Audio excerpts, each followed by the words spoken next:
행복한 시간입니다. 우리 아침 예배로 하나님 앞에 함께 나가겠습니다. 오늘은 사사기 6장 11절에서 24절까지의 말씀을 우리 함께 읽으시고 하나님 말씀을 나누겠습니다. 여호와의 사자가 아비에셀 사람 요아스에게 속한 오브라에 이르러 상수리 나무 아래에 앉으니라. 마침 요아스의 아들 기드온이 미디안 사람에게 알리지 아니하려 하여 밀을 포도주 틀에서 타작하더니 여호와의 사자가 기드온에게 나타나 이르되, 큰 용사여, 여호와께서 너와 함께 계시도다. 오 나의 주여, 여호와께서 우리와 함께 계시면 어찌하여 이 모든 일이 우리에게 일어났나이까? 또 우리 조상들이 일찍이 우리에게 이르기를 여호와께서 우리를 애굽에서 올라오게 하신 것이 아니냐 한 그 모든 이적이 어디 있나이까? 이제 여호와께서 우리를 버리사 미디안의 손에 우리를 넘겨주셨나이다. 너는 가서 이 너의 힘으로 이스라엘을 미디안의 손에서 구원하라. 내가 너를 보낸 것이 아니냐. 오 주여, 내가 무엇으로 이스라엘을 구원하리이까? 보소서, 나의 집은 므낫세 중에 극히 약하고 나는 내 아버지 집에서 가장 작은 자니이다. 내가 반드시 너와 함께 하리니 내가 미디안 사람 치기를 한 사람을 치듯 하리라. 만일 내가 주께 은혜를 얻었사오면 나와 말씀하신 이가 주 되시는 표징을 내게 보이소서. 내가 예물을 가지고 다시 주께로 와서 그것을 주 앞에 드리기까지 이곳을 떠나지 마시기를 원하나이다. 내가 너 돌아올 때까지 머무르리라. 기드온이 가서 염소 새끼 하나를 준비하고 가루 한 해바로 무교병을 만들고 고기를 소쿠리에 담고 국을 양푼에 담아 상수리 나무 아래 그에게로 가져다가 드리매 하나님의 사자가 그에게 이르되, 고기와 무교병을 가져다가 이 바위 위에 놓고 국을 부으라. 하니 기드온이 그대로 하니라. 여호와의 사자가 손에 잡은 지팡이 끝을 내밀어 고기와 무교병에 대니 불이 바위에서 나와 고기와 무교병을 살랐고 여호와의 사자는 떠나서 보이지 아니한지라.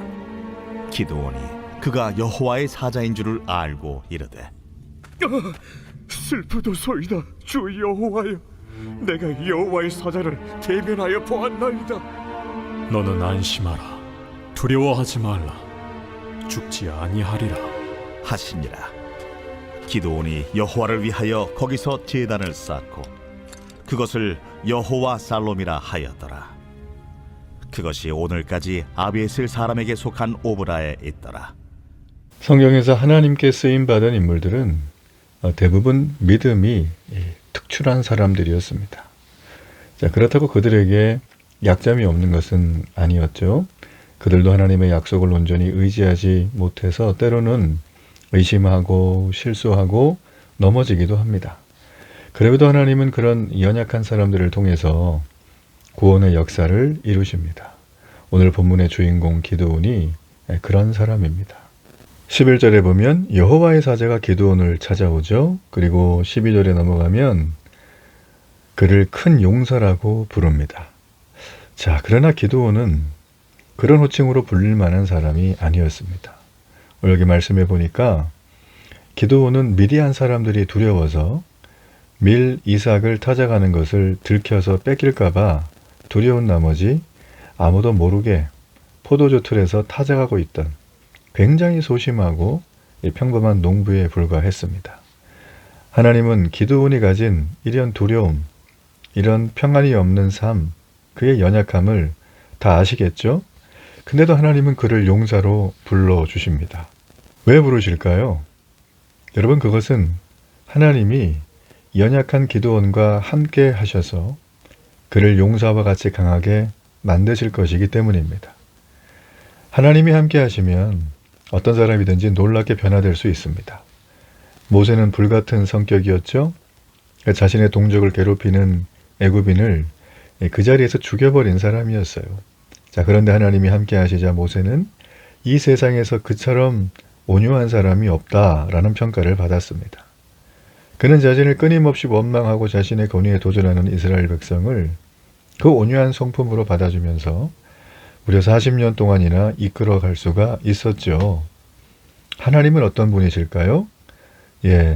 진흙 한 덩이에도 못 미치는 연약한 자들을 빚으셔서 세상에 없는 걸작품으로 만드시는 놀라운 하나님이십니다.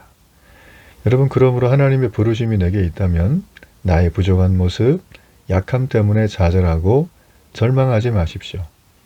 모든 사람이 우리를 포기해도 하나님은 우리에 대한 기대를 버리지 않습니다. 그리고 우리와 언제든지 함께 하십니다. 오늘도 하나님 앞에 나의 연약함을 온전히 드러내고 이루실 그분의 놀라운 은혜를 기대하며 걸어가는 하루가 되면 좋겠습니다. 13절의 기도는 이 여호와의 사자를 만나서 아우 감사합니다가 아니라 좀 마음에 억울하고 불안한 그 심정을 토로합니다. 무슨 내용이냐면 만일 하나님이 아니 이스라엘과 함께 하신다면 아니 우리가 왜 위대한 사람에게 이렇게 압제를 받고 있느냐는 거죠. 그는 이스라엘의 죄악을 깨닫지 못하고 이런 터무니없는 원망을 쏟아내고 있는 거예요.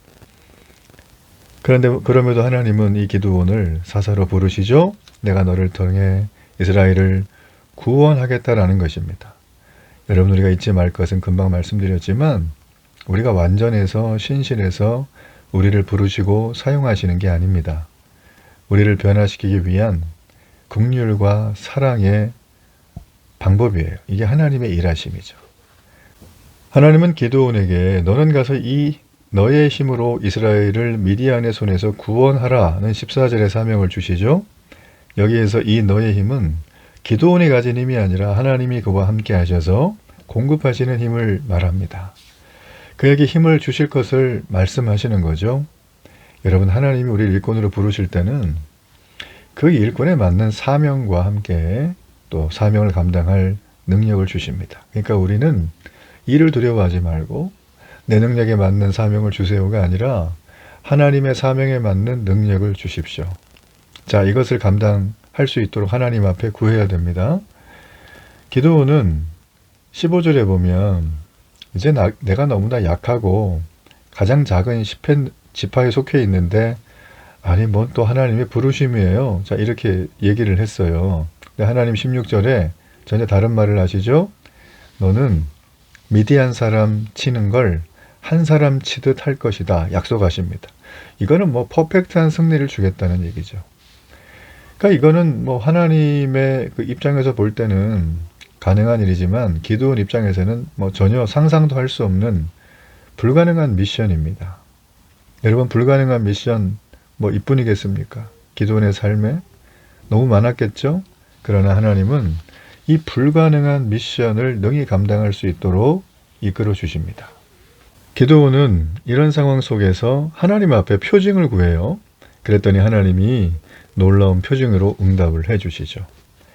여호와의 사자가 떠납니다. 기드온은 두려워했지만 하나님은 너는 안심하라, 두려워하지 말라고 안심을 시킵니다. 이에 기드온은 마음의 안심을 찾고 제단을 하나님 앞에 쌓고 그곳의 이름을 여호와 살롬, 여호와는 평강이시다라고 부릅니다. 자, 기드온이 두려워했던, 불안해했던 내용 우리가 너무나 잘 알고 있죠. 당시 시대적으로 또 사회적으로 또 자신의 어떤 꿈과 생각을 펼칠 수 없는 삶이었어요. 외세의 압제가 너무 심했고 말씀드린 것처럼 너무나 이 잔혹한 억압을 받고 있는 상태였기 때문에 이들은 두려움에 떨 수밖에 없었어요. 오죽하면 기드온이 포도주 틀에 가서 타작을 몰래 했겠습니까? 그것도 밤에. 그렇죠? 네. 여러분 보십시오. 우리의 삶은요. 여호와의 샬롬이 왔다가 떠날 수밖에 없는 삶의 모습을 살고 있어요. 트는 뉴스마다 들려지는 얘기마다 삶의 위기다. 이대로 가다가 나라가 어떻게 될 것인가 뿐만 아니라 개인의 삶, 뭐 기타 등등 많은 부분에서 어두운 뉴스들이 우리의 귀를 사로잡습니다. 여러분, 이럴 때 우리는 어떻게 해야 되겠습니까? 우리는 평강의 근본이 누구신지를 기억해야 돼요. 우리를 부르신 분이 누구신지를 생각해야 합니다. 그분 우리를 부르셨다면, 사명을 주셨다면 그 모든 걸 함께 할 수 있는 능력을 주십니다. 여러분, 그러므로 하나님이 주신 이 사명을 감당하는 사람은 하나님이 주시는 평강과 기쁨의 보너스 트랙도 함께 누려야 한다는 것이죠. 주님이 우리와 함께 계시면 인생의 폭풍이 와도 우리는 안심할 수가 있습니다. 우리의 삶에는 하나님의 부르심이 있어요. 이 부르심을 기억하고 오늘도 두려움을 뒤로하고 말씀을 따라 이 사명의 길을 걸어가는 이 하루가 되기를 주의 이름으로 축복합니다. 결단의 기도를 드립니다. 하나님, 이 땅을 살아가는 모든 삶 속에 하나님의 부르심을 기억하게 하소서. 거기에 맞는 능력도 주신 하나님을 기대하게 하소서. 그리고 그 능력으로 넉넉히 이기고 감당하는 믿음의 이 하루가 되게 하소서. 예수님 이름으로 기도합니다. 아멘.